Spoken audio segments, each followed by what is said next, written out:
The snow had been falling for 3 days straight, not the gentle, picturesque kind that children dream about. This was the suffocating, relentless curtain of white that swallowed sound, sight, and sanity. The temperature gauge on Lieutenant Marcus Brennan's wrist device read -25°C, but the wind chill made it feel like the surface of some frozen alien world. The battlefield had transformed into something unrecognizable.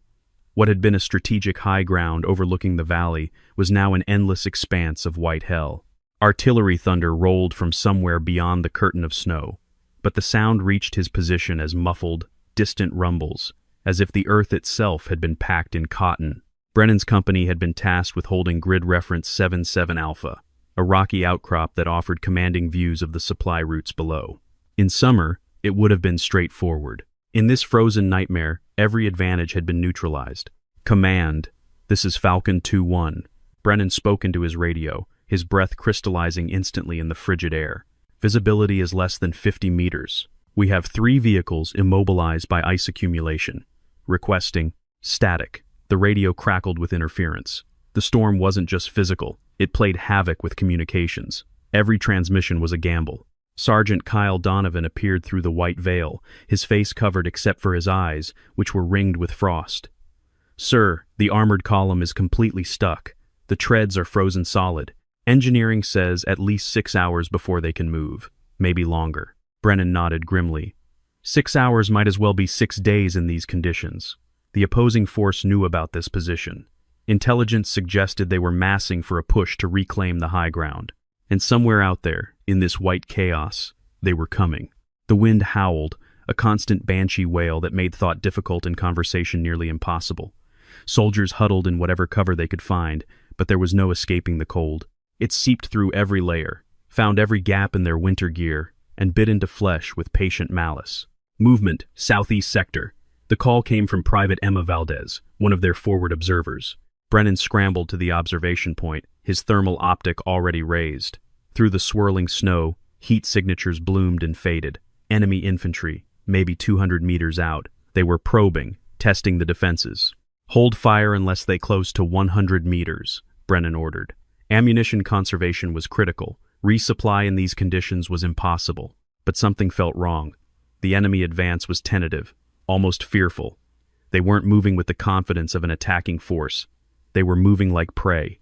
Then came the crack. Not the boom of artillery or the rattle of automatic weapons. A single, sharp crack that somehow cut through the wind and snow. One of the advancing silhouettes simply dropped. "Sniper!" someone yelled. But from where? The sound had been swallowed by the storm almost instantly. No flash, no trace, just that one crack and a man falling into the snow. Brennan felt ice that had nothing to do with temperature form in his gut. Somewhere out there, someone was watching. Someone who understood this frozen hell better than any of them. Someone who knew that winter had just transformed the battlefield into a hunting ground. And they were the prey. 2,000 meters from Lieutenant Brennan's position, Corporal Grace Sullivan had become part of the winter itself. Her ghillie suit was a masterwork of adaptation. White synthetic fibers mimicked snow-covered branches. Patches of gray matched the exposed rock face behind her. She had spent 4 hours in this position, motionless, watching her breath condense and freeze on the inside of her mask. Every exhale was carefully controlled, timed with gusts of wind to disperse any telltale vapor. The position was perfect. A natural cleft in the rock formation, 60 meters above the valley floor, with a clear sightline across the entire approach to the high ground. Snow had drifted against the rocks in exactly the right pattern, creating a hide that was invisible from any angle except directly above. And in this weather, air reconnaissance was grounded. Grace's fingers, despite the cold, were steady on her rifle. The Accuracy International AXMC had been her companion for 3 years, and she knew its personality better than she knew most people. In these temperatures, the cold weather modifications were essential. Special lubricants that wouldn't freeze. Barrel treatment to prevent frost buildup. Even the ammunition had been selected specifically for Arctic conditions. But the real modifications were internal, psychological. Grace had spent 6 months training in Alaska, learning to embrace the cold rather than fight it. Most people tensed against the chill, which increased tremors and ruined accuracy. Grace had learned to let the cold flow through her, to become cold herself.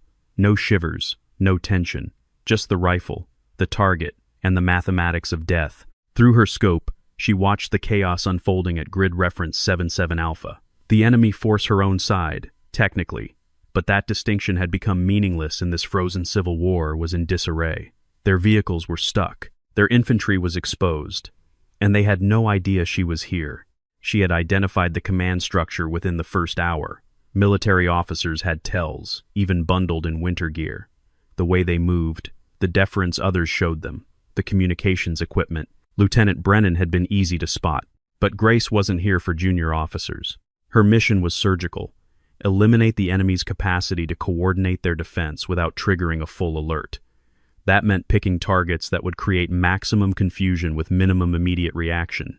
The forward observer who had spotted the probing infantry, Private Valdez, according to the intelligence brief, would be her first target. Not because Valdez was particularly important, but because her position was isolated enough that the kill could be attributed to the enemy advance. Misdirection was as important as marksmanship. Grace's breathing slowed. Her heartbeat became a metronome. She wasn't tracking time anymore. She was tracking wind patterns, temperature fluctuations, the movement of snowflakes that indicated microclimates in the valley. The shot presented itself like a gift. Valdez stood to adjust her position, briefly silhouetted against a darker patch of rock. The distance was 1,800 meters. The wind was gusting at 12 kilometers per hour from the northwest. Temperature, -26, and dropping. Grace made microscopic adjustments to her scope. The cold actually helped at this stage. In warm weather, heat shimmer could distort aim. In winter, the air was crystal clear, dense, perfect for a bullet's flight. She didn't pull the trigger. She pressed it. A smooth, inevitable motion that was less a decision and more a conclusion to an equation that had been solving itself for the past 4 hours. The rifle bucked. The sound, sharp in her protected ears, was swallowed by the wind before it could travel 50 meters. The bullet flew true. Through the scope, Grace watched Valdez crumple. No drama, no Hollywood theatrics, just the sudden transition from person to object. Grace was already adjusting her position before the body hit the ground. Rule 1 of winter sniping: never, ever take a second shot from the same location. The snow might muffle sound, but heat signatures lingered, and somewhere in that chaos, someone would be looking for her. But not hard enough. Not yet. They didn't understand what winter had done to their battlefield. They still thought in terms of summer warfare, where concealment was about shadows and movement was about speed. Grace knew better. Winter wasn't cover. Winter was camouflage. Winter was distraction. Winter was the tide that erased footprints and the fog that swallowed sound. Winter was her weapon, more powerful than any bullet. And the hunt had only just begun. Captain Nathan Cross had been a sniper instructor for 7 years before this war pulled him back into active combat.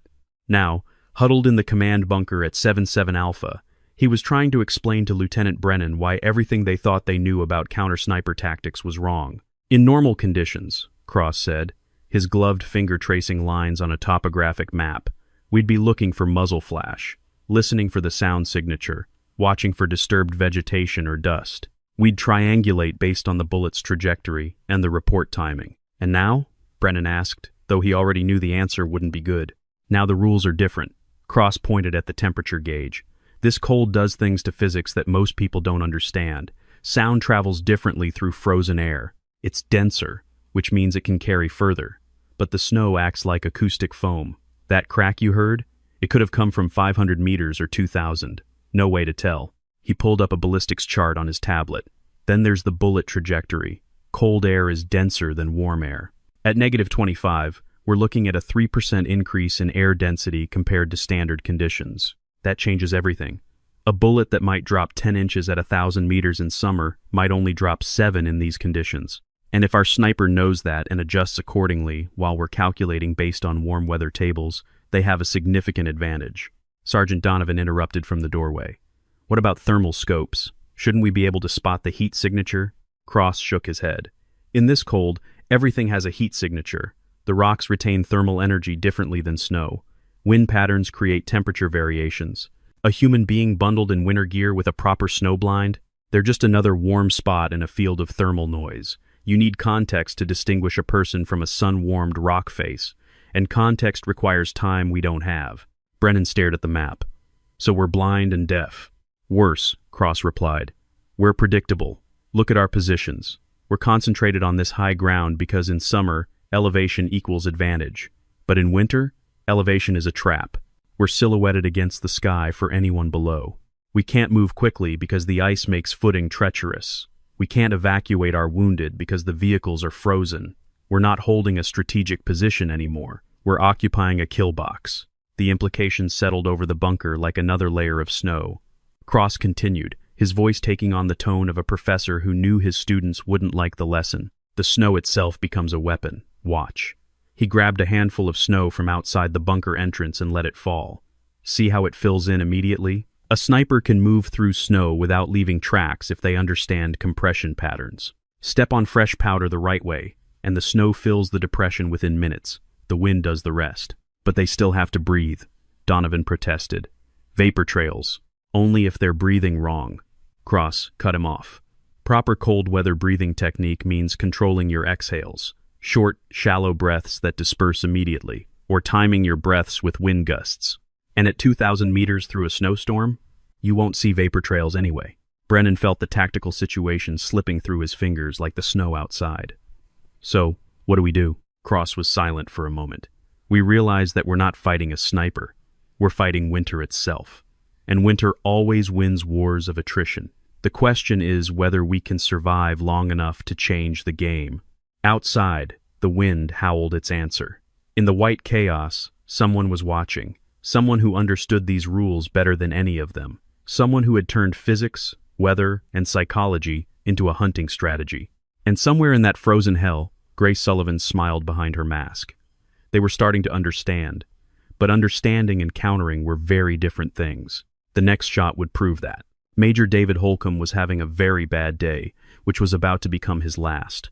As the officer coordinating the defense of the eastern approach, he had spent the morning trying to establish a communication relay that could penetrate the storm interference. It was frustrating work, made worse by equipment that kept freezing, and soldiers who kept asking questions he didn't have answers to. Now he was standing near the southeastern perimeter, arguing with a communications specialist about antenna configurations, completely unaware that 1,800 meters away, he was centered in a scope. Grace had been watching him for 20 minutes. She had moved to her second hide, a depression behind a snow-covered boulder cluster that gave her a different angle on the defensive position. The stalk between positions had taken an hour, moving only when wind gusts obscured sight lines, using the terrain to stay below thermal detection angles. Holcomb was a textbook target, senior enough to matter, exposed enough to hit, but not so critical that his death would trigger an immediate lockdown. His removal would create a coordination gap without generating panic. The shot was longer than the first, nearly 2,000 meters, with a crosswind that was shifting between gusts.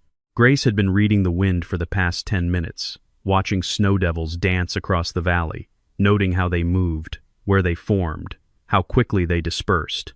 Wind reading in winter was different from summer. You couldn't see grass bend or leaves rustle.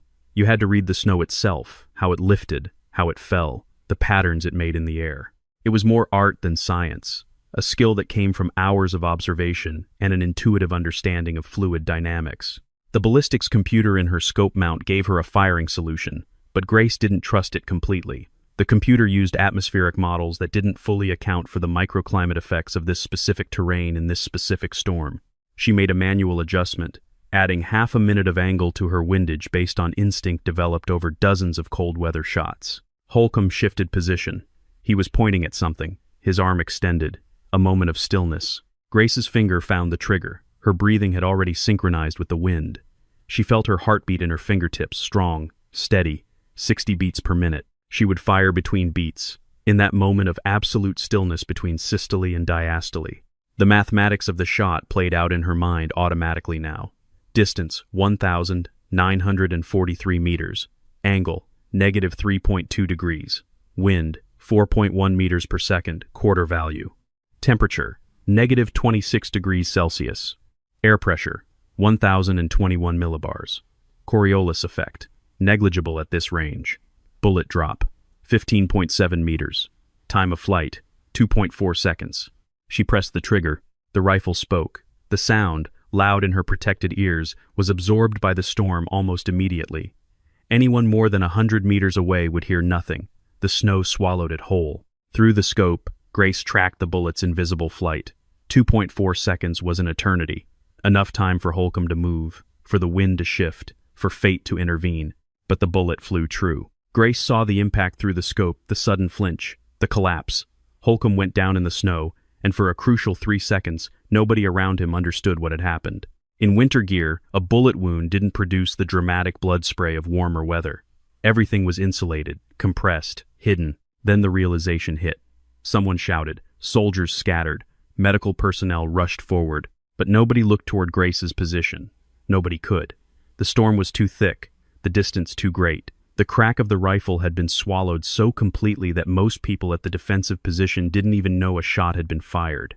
They would assume it was an accident, equipment malfunction, sudden medical emergency. By the time they realized the truth, Grace was already moving again.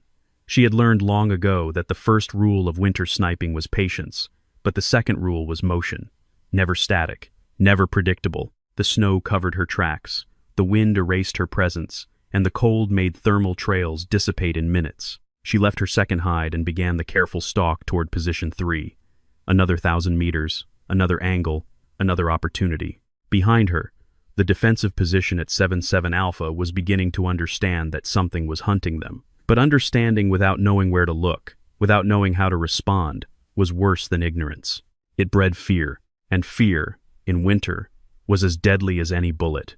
The panic didn't come all at once. It started as confusion, evolved into suspicion, and finally crystallized into the cold terror that comes from being hunted by something you cannot see. Lieutenant Brennan stood over Major Holcomb's body, watching the medics work. The bullet had entered just below the collarbone, a precision shot that had somehow found the gap in the Major's winter vest. He was still alive, barely, but the evacuation helicopter couldn't fly in this weather.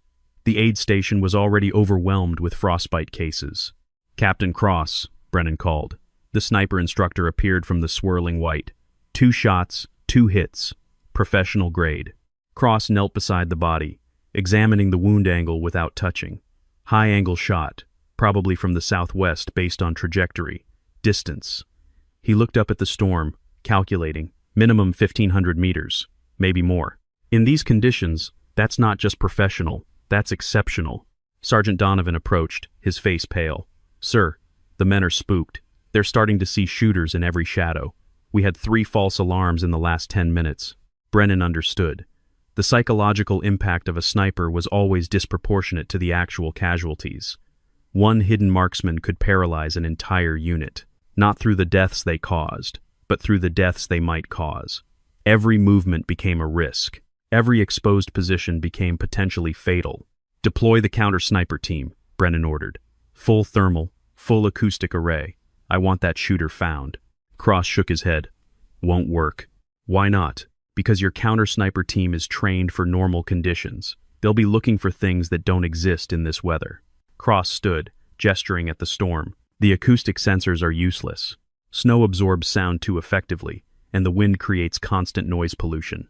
Your guys will be chasing echoes and false positives. Thermal? Marginal at best. In this cold, thermal imaging gets cluttered. Everything's either frozen or trying not to be. A human heat signature blends into the background noise, especially at range. And if our shooter is any good, and they clearly are, they'll be using terrain masking and controlled breathing to minimize their thermal profile." Brennan felt the walls closing in. "So we do nothing?" "No, we do everything, but we do it smart." Cross pulled out his tablet, overlaying the 2 shooting incidents on a topographic map. Both shots came from different positions. "See the angles? The shooter is moving in a pattern, working their way around our perimeter. They're not trying to rack up a body count. They're trying to create psychological pressure while maintaining operational security." He traced potential positions on the map. "Based on these angles and the estimated distances, I can narrow down probable hide locations. But here's the problem. In this terrain, there are maybe 200 viable sniper positions that fit the profile. We don't have the manpower to clear them all, and our shooter knows it. Then what's the play?" Cross looked up at the sky, squinting against the snow. "We wait for the storm to break. Soon as we have air support, drones with thermal can do a pattern search. Ground-penetrating radar can find disturbed snow. But until visibility improves, we're blind." "The storm's supposed to last another 2 days," Donovan said quietly. The implications hung in the frozen air. 2 more days of this. 2 more days of being watched, hunted, slowly worn down not just by the enemy, but by the growing fear within their own ranks. Private Jessica Chen, part of the counter-sniper team, reported in over the radio. "We've deployed listening posts at grid references 77 Bravo through Echo. No contacts. Thermal is showing nothing but false positives. Wind is playing hell with every sensor we have." Brennan made a decision. "Pull everyone back to minimum essential positions. No unnecessary exposure. If you don't have to be outside, you stay inside. We're going to defensive posture until this weather breaks." It was the right call tactically, but psychologically it was surrender. They were conceding the battlefield to the storm, and whoever controlled it. As the soldiers withdrew to covered positions, the defensive perimeter contracted. The high ground they'd fought to hold was still technically theirs, but it felt hollow now. They weren't controlling the terrain anymore. They were hiding in it. In her third position, Grace watched through her scope as the enemy, her own countrymen. She reminded herself with a pang she couldn't quite suppress, pulled back. She had achieved the objective, not through overwhelming firepower, but through the surgical application of precision and the psychological leverage of invisibility. The storm continued, the cold deepened, and somewhere in the white hell between the two forces, the real battle was just beginning. Not a battle of bullets and artillery, but a battle of will, patience, and the fundamental understanding of what winter made possible. Grace settled into her hide, prepared to wait. She had food for 3 more days. Water could be melted from snow. The cold was uncomfortable, but she'd trained in worse. Time was on her side. The longer she remained undetected, the more the fear would grow. And fear, in the end, was a more powerful weapon than any rifle. The white hell had its hunter, and the hunt was far from over. Hour by hour, as the storm continued its assault on the battlefield, Grace Sullivan demonstrated a truth that military academies taught but few soldiers truly internalized. The environment was never neutral. It was always an ally to someone, and in winter, it was hers. She moved again, the 4th position shift in as many hours. The stalk took her across 200 meters of open ground that would have been suicide in any other season. But now, with snow falling in sheets and wind gusts strong enough to stagger a person, she might as well have been invisible. The key was understanding snow compression. Fresh powder was treacherous but also forgiving. Step with your weight distributed, use the natural drifts, and your tracks would fill within minutes. Grace had learned to read the snow like a text, understanding which areas would support her weight silently and which would crunch and betray her position. She avoided the obvious routes, the flat approaches, the clear sight lines. Instead, she used terrain that thermal imaging would overlook. The shadowed side of rocks that held no heat signature. The natural depressions where wind had scoured snow down to bare ice. The areas where terrain features created thermal confusion. Her ghillie suit wasn't just white. It was calibrated white, matching the specific tone and texture of wind-driven snow rather than fresh fall. She had added irregular patterns that mimicked the way snow clung to rocks and bushes. From any distance greater than 10 meters, she was simply part of the landscape.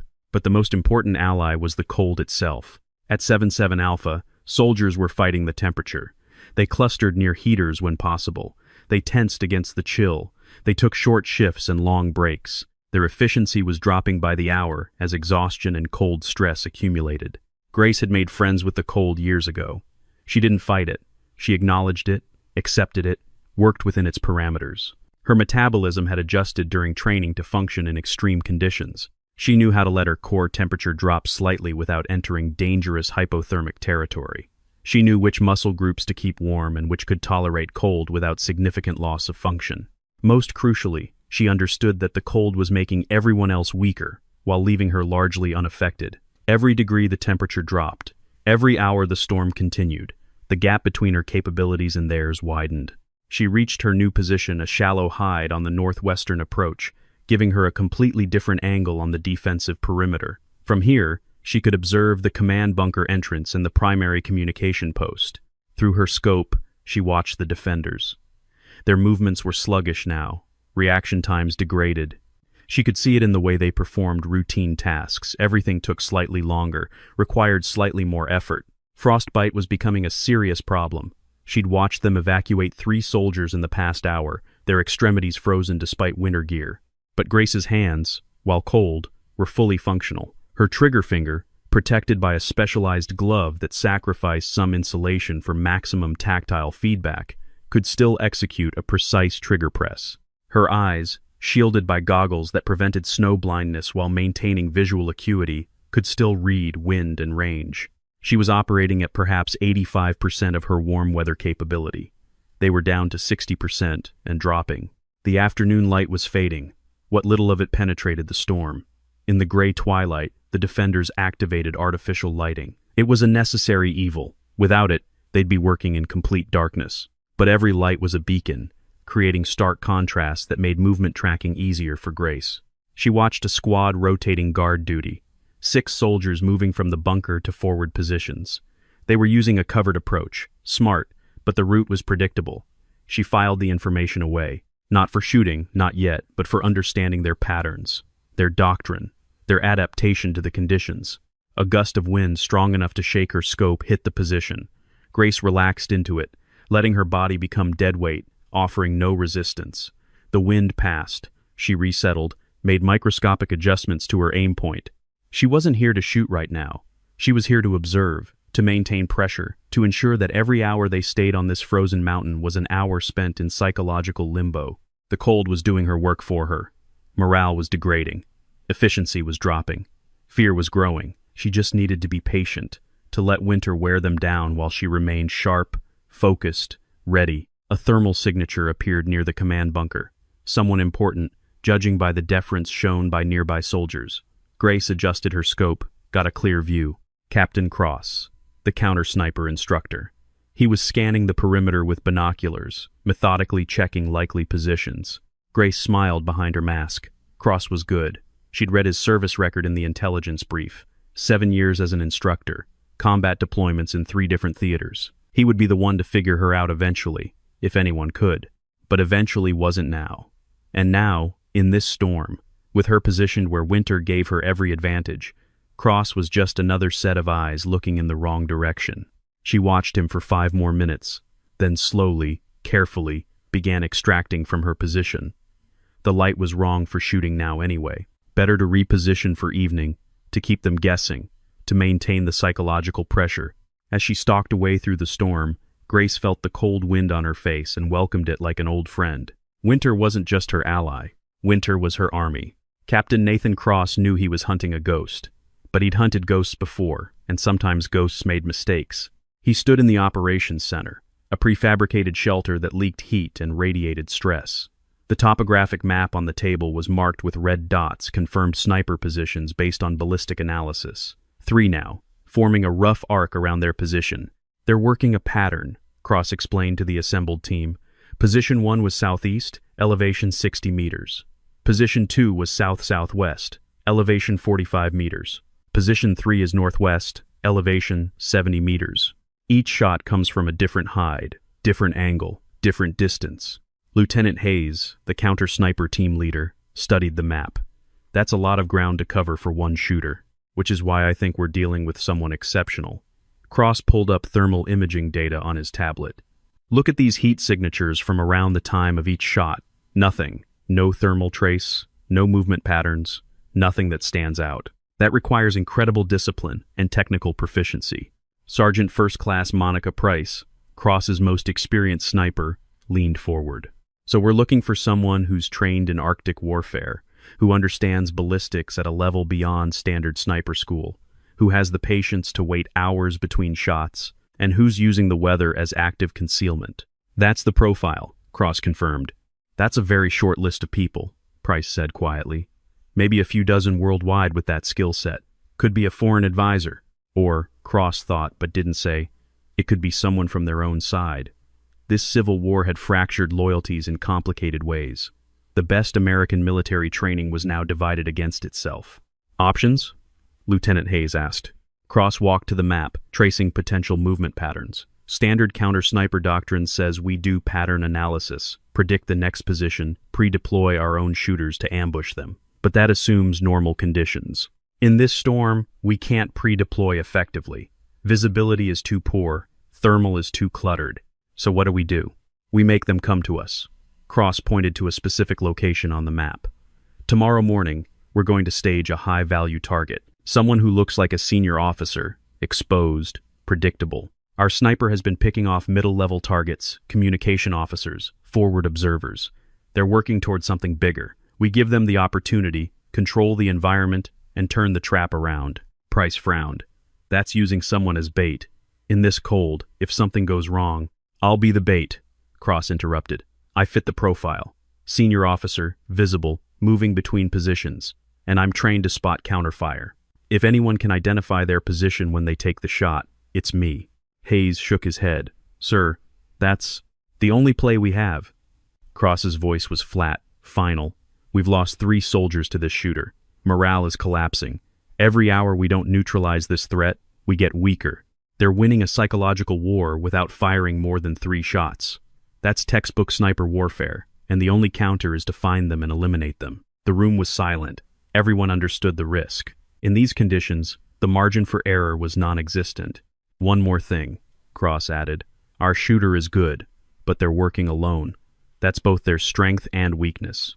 No spotter means they have to do everything themselves. Range finding, wind reading, target selection, position security. That's a lot of cognitive load. Eventually, they'll make a decision based on incomplete information. We just have to be ready when they do.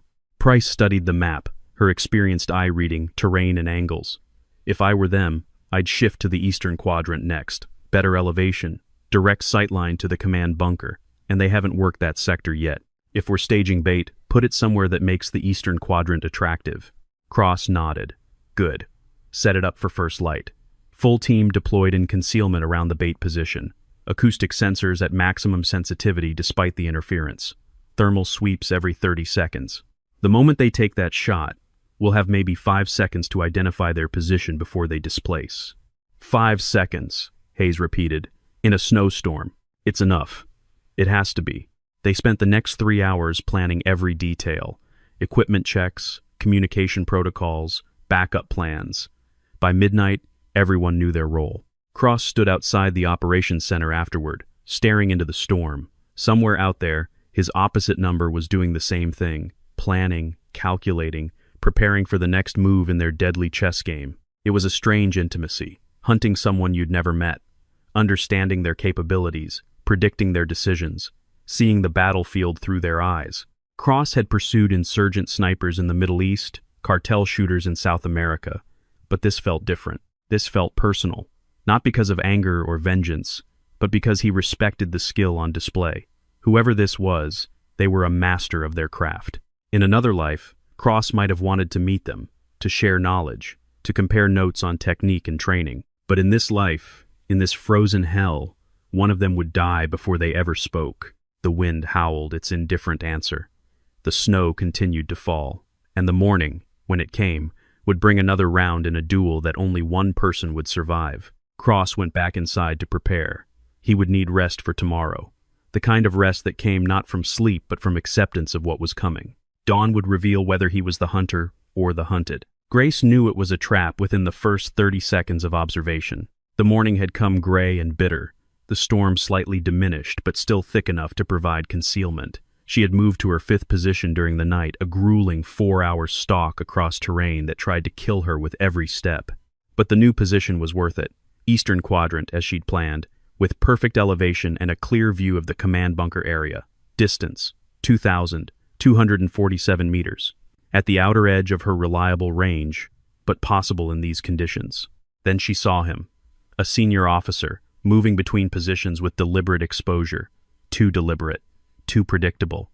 Walking routes that kept him in the open for extended periods. Every instinct Grace had developed over years of operational experience screamed trap. She watched for 2 hours. The officer she identified him as Captain Cross from the intel photos maintained his pattern. Other soldiers were scarce, an unusual absence that confirmed her suspicion. They were clearing fields of fire, positioning counter-sniper teams, setting up sensor arrays. She should withdraw. The smart play was to recognize the bait, avoid it, reposition, maintain ambiguity, keep them guessing, keep them afraid. But Grace also recognized an opportunity. Cross was their counter-sniper specialist. Eliminate him, and they'd lose their best chance of finding her.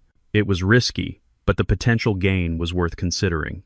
She spent another hour mapping the entire area through her scope, looking for tells, hidden positions, thermal anomalies that might indicate concealed observers. The storm helped her, degrading their sensor capability, but it also limited her own observation. Finally, she made her decision. Not to take the shot they were offering, but to create her own. She had noticed a routine. Every 40 minutes, Cross would return to the command bunker for a brief communication check. The route took him behind a rock formation that blocked sight lines from most of the obvious counter-sniper positions. But from Grace's elevated eastern position, for exactly 8 seconds during that transition, Cross would be exposed. It was a narrow window, an angle they hadn't fully considered because it required an extremely long shot with a difficult wind read. In other words, perfect. Grace prepared the shot with meticulous care. Range, 2,247 meters. Angle, -4.1 degrees. Wind, variable, 6 to 9 meters per second from the west-northwest. Temperature, -27 degrees Celsius. The cold had deepened overnight, which would affect her ballistics slightly. She checked her ammunition. Cold weather rounds, specially loaded for Arctic conditions. The powder burned hotter to compensate for temperature, but the brass casings were more brittle. She had 12 rounds remaining. This would be her most difficult shot of the deployment. The wind was the primary challenge. At this distance, a 1 meter per second error in wind estimation translated to over a meter of deflection. She watched snow patterns for 15 minutes, building a mental model of how air moved through this specific valley at this specific time. 3 minutes until Cross's scheduled communication check. Grace controlled her breathing, let her heart rate settle. She made final adjustments to her scope, then settled into the perfect stillness that preceded every shot. 2 minutes. She watched Cross through the scope. He was carrying a radio, scanning the perimeter with binoculars, playing his role well. If he felt the weight of being bait, he didn't show it. 1 minute.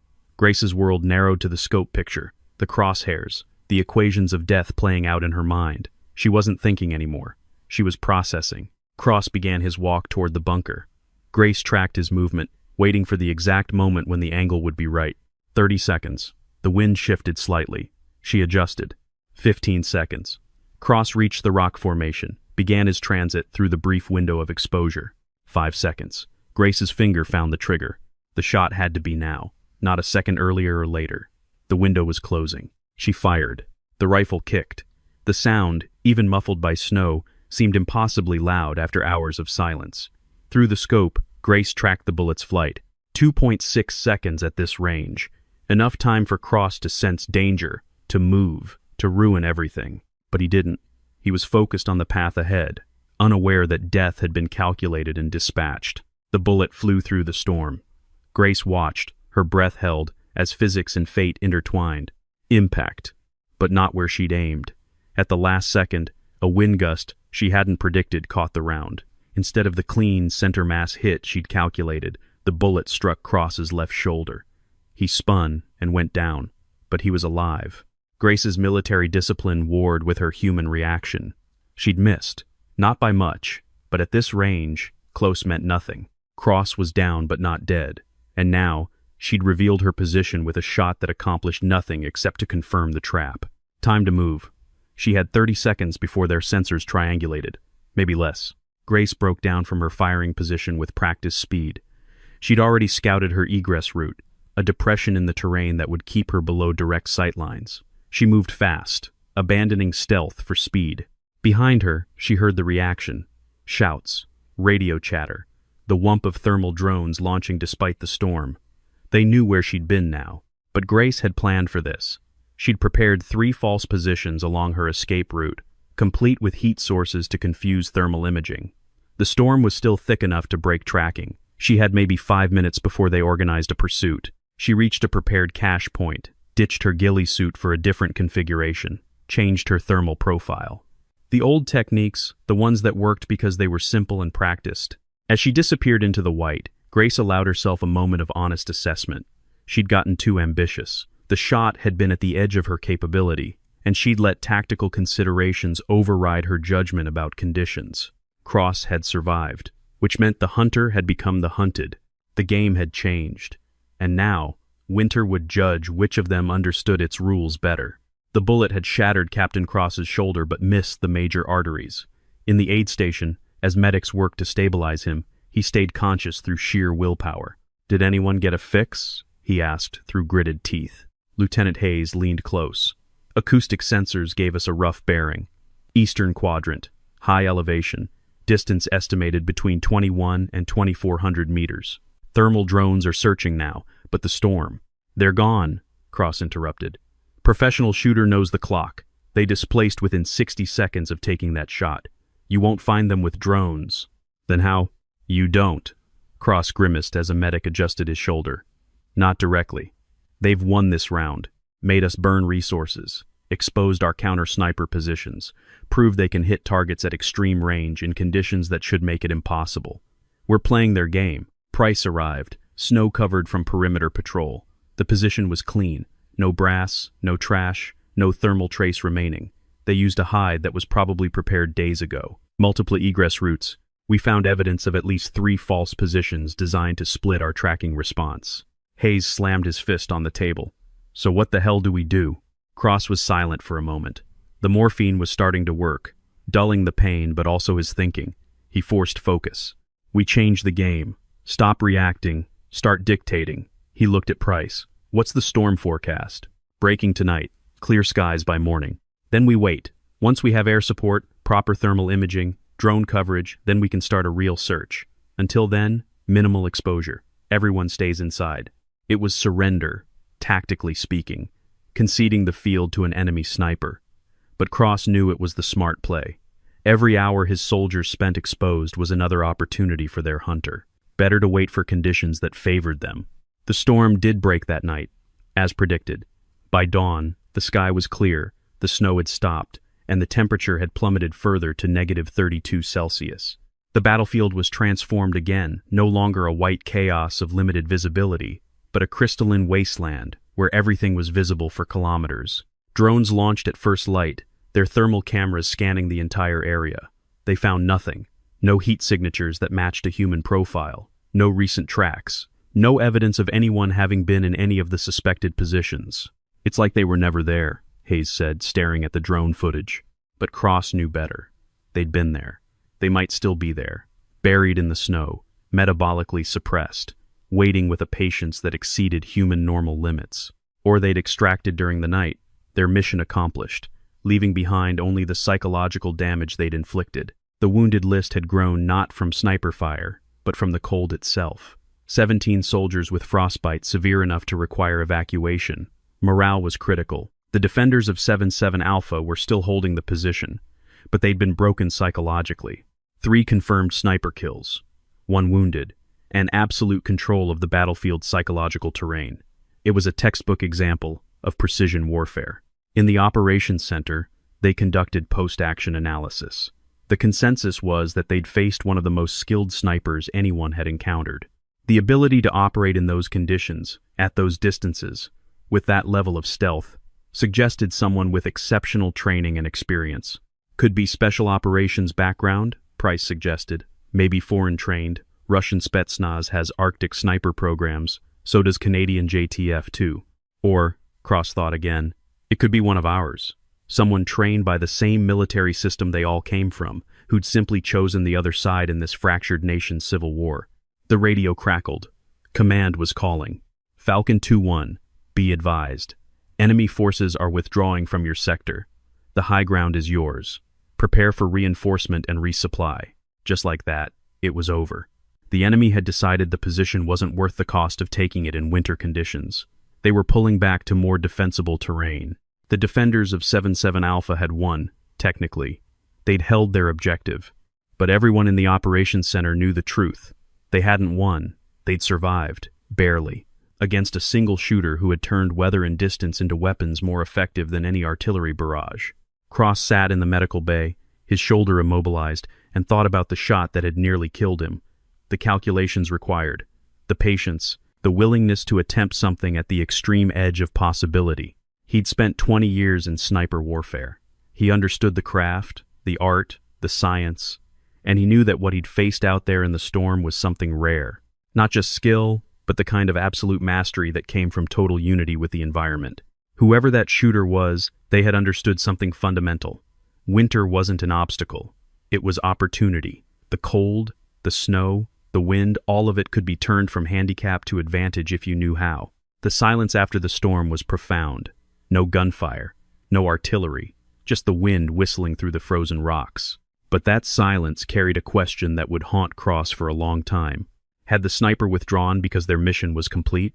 Or were they still out there, watching, waiting, demonstrating that even now, when the air was clear and visibility was perfect, they could remain invisible? He didn't have an answer. And that uncertainty, more than any bullet, was the real wound the sniper had inflicted. Grace Sullivan crossed back through friendly lines 3 days after the storm ended. She was gaunt, frost-nipped, exhausted, but alive. The debriefing was thorough. 3 confirmed kills, her commanding officer stated. 1 critical wound, complete psychological disruption of an entire defensive company, and you extracted without detection. Exemplary work. Grace nodded but said nothing. She was still processing the operation, turning it over in her mind like a puzzle. Your analysis? The commander prompted. Grace chose her words carefully. Winter warfare fundamentally changes every tactical calculation. The environment doesn't just modify existing doctrine, it creates entirely new doctrine. She pulled up terrain maps on the debrief room's display.